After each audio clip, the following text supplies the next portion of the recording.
بسم اللہ الرحمن الرحیم۔ شروع اللہ کے نام سے جو نہایت مہربان اور رحم کرنے والا ہے۔ قصہ حضرت انس بن نضر رضی اللہ عنہ کی شہادت کا۔ حضرت انس بن نضر رضی اللہ عنہ ایک صحابی تھے جو بدر کی لڑائی میں شریک نہیں ہو سکے تھے۔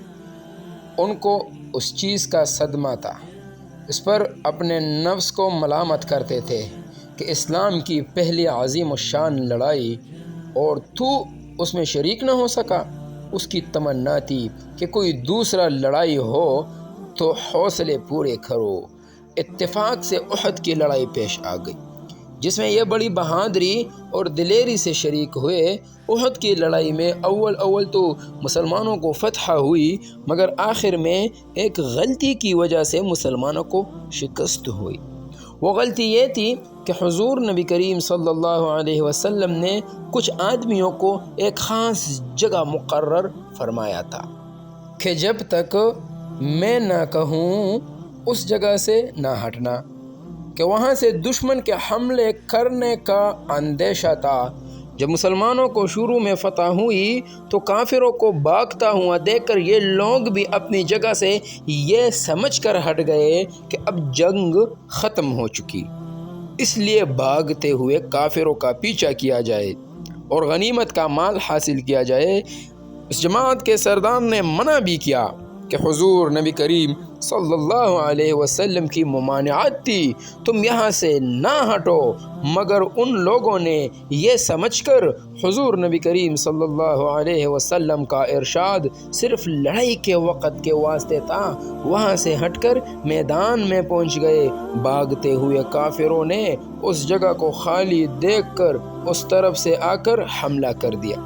مسلمان بے فکر تھے، اس اچانک بے خبری کے حملے سے مغلوب ہو گئے اور دونوں طرف سے کافروں کی بیچ میں آ گئے، جس کی وجہ سے ادھر ادھر پریشان بھاگ رہے تھے۔ حضرت انس رضی اللہ عنہ نے دیکھا کہ سامنے سے ایک دوسرے صحابی حضرت سعد بن ابی معاذ رضی اللہ عنہ آ رہے ہیں۔ ان سے کہا کہ اے سعد، کہاں جا رہے ہو؟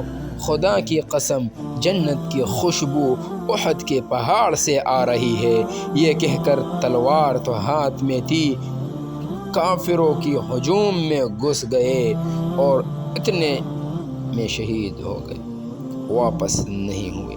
شہادت کے بعد ان کے بدن کو دیکھا گیا تو چھلنی ہو گیا تھا۔ 80 سے زیادہ زخم تیر اور تلوار کے بدن پر تھے، 80 سے زیادہ۔ اللہ اکبر۔ ان کے بہن نے انگلیوں کے پھولوں سے ان کو پہچانا۔ فرماتے ہیں نا، جو لوگ اخلاص اور سچی طلب کے ساتھ اللہ تعالیٰ کے کام میں لگ جائے، ان کو دنیا ہی میں جنت کا مزہ آنے لگتا ہے۔ یہ حضرت انس رضی اللہ تعالی عنہ کی زندگی ہی میں جنت کی خوشبو سونگ رہے تھے۔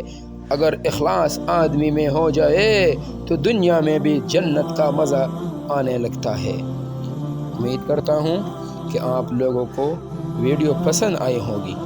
اگر ویڈیو پسند آئی ہو تو لائک کر کے چینل کو ضرور سبسکرائب کریں۔ شکریہ۔